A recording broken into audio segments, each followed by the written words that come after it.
বন্ধুরা, তোমরা সবাই কেমন আছো? আশা করি ভালো আছো, সুস্থ আছো। তো আমিও ভালো আছি। মৌসুমি অফিসিয়াল চ্যানেলে তোমাদের সবাইকে স্বাগত জানিয়ে আজকে চলে এলাম নিরামিষ রেসিপি নিয়ে। তো দেখো, আজকে কাঁচকলা আর আলু দিয়ে নিরামিষ তরকারি বানাবো। তার জন্য কড়া বসিয়েছি। কড়াতে এখন আমি তেল দেব। আমি সাদা তেলে করছি রান্নাটা, মানে যখন যেই তেল থাকে আমি সেই তেলেই রান্না করি, কখনো সর্ষে তেল, কখনো সাদা তেল। তো দেখো, কড়াটা গরম হয়েছে, তেলটাও গরম হয়ে গেছে। এখন আমি অল্প করে নুন দিয়ে দেবো। নুন দেওয়ার পরে এই যে হলুদে ভিজিয়ে রেখেছিলাম কাঁচা কলাগুলো 10 মিনিট ধরে ভিজিয়ে রেখেছিলাম, যাতে কষটা উঠে যায় আর তরকারিটাও কালো ভাব না হয়। তো চলো, এখন আমি কলাগুলোকে দিয়ে প্রথমে ভালো করে ভেজে নেব।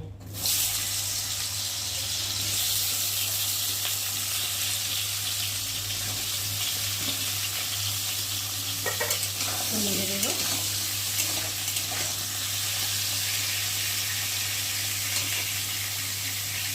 সামান্য হলুদ দেবো, দিয়ে কলাটা ভালো করে ভেজে নেব। নুনটা দিয়েছি যাতে মানে কড়াতে না লেগে যায় কলাটা, তার জন্য নুনটাকে দিয়েছি। দেখো, নুনটা দিয়েছে, কড়াতে একটু লেগে যায়নি, না হলে কলা তো ভাজার সময় কড়াতে লেগে যায়। চলো, কলাটা ভালোভাবে ভেজে নিয়েছি, দেখতে পাচ্ছ। আর এখন আমি একে একে কলাগুলোকে তুলে নেব।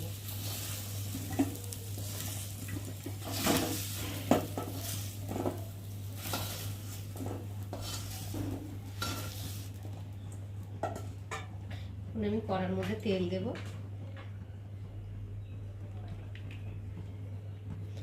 একটু সাদা তেল আর একটু সর্ষে তেল দিয়ে দেবো।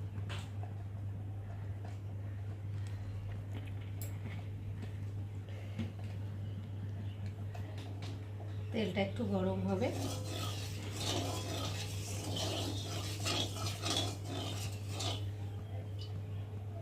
এখন তেলের মধ্যে আমি দিয়ে দেবো তেজপাতা আর দেবো গোটা জিরে।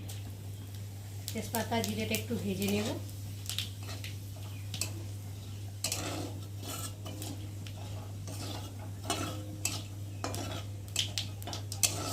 দেখো, তেজপাতা জিরেটা একটু ভাজা ভাজা মতো হয়ে এসছে। আর এখন আমি এই যে কেটে রাখা আলুগুলোকে দিয়ে একটু তেলের মধ্যে ভেজে নেব।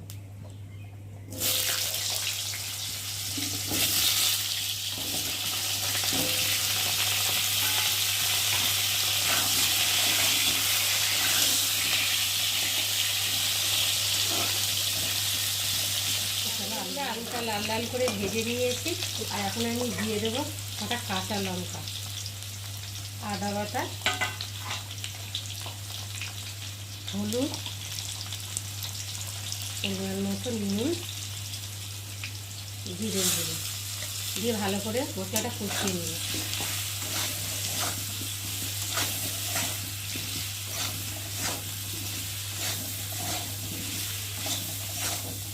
এখন মশলাটা ভালো করে আলুর সাথে কষিয়ে নিয়েছি। আর এখন এই যে ভেজে রাখা কাঁচকলাগুলোকে দিয়ে একটু ভালো করে কষিয়ে নেব।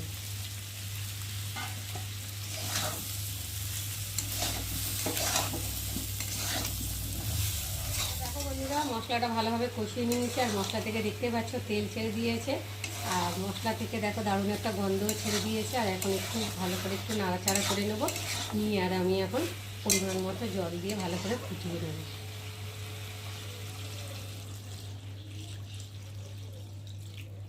একটু বেশি করে জল দিলাম, কেন কলা তো টেনে নেবে, ওই জন্যে।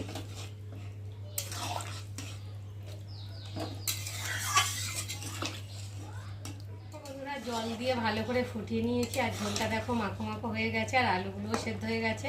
আর কলাগুলো তো এমনিই সেদ্ধ হয়ে গেছে, গলে এসছে। আর এখন আমি নামাবার আগে স্বাদ মতো চিনি দিয়ে দেব। একটু চিনি দিয়ে ভালো করে নেড়ে চেড়ে নেব, যাতে চিনিটা গলে যায়। তো বন্ধুরা, আজকে আমার এই কাঁচা কলা রেসিপি কেমন লাগলো তোমরা কিন্তু অবশ্যই কমেন্ট করবে। আর ভালো লাগলে লাইক কমেন্ট শেয়ার করো। আর আমার চ্যানেলে যদি নতুন হয় তারপর চ্যানেলটাকে সাবস্ক্রাইব করো। তো চলো, আবার তোমাদের সঙ্গে দেখা হবে পরের ব্লগে। ততক্ষণ তোমরা তোমাদের খেয়াল রাখো। তোমরা আমার চ্যানেলটাকে সাবস্ক্রাইব করতে থাকো। আর আমি এদিকে তরকারিটাকে ঢালতে থাকি।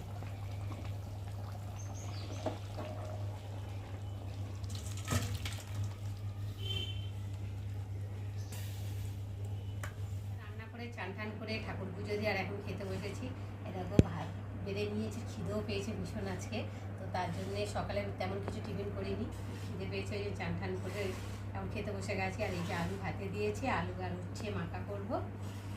আর নিরামিষ তো রেসিপি তোমাদের সাথে শেয়ার করেছি, কলার আর আলুর। আর হচ্ছে এই যে ডিমের কষা, দেখতে পাচ্ছি এই যে ডিমের কষা। আর এই দেখো এই চালের ভাতটা না খেতে ভীষণ ভালো লাগে। কী চাল বলে যেন এটাকে, মধুমোহন। দেখো, আর এখন আমি এই যে কাঁচা পেঁয়াজ নিয়েছি আর লঙ্কা নিয়েছি। কাঁচা পেঁয়াজ শুধু খাবো, আর উচ্ছে আলুটা একটু কাঁচা তেল দিয়ে মেখে নেবো। তো চলো।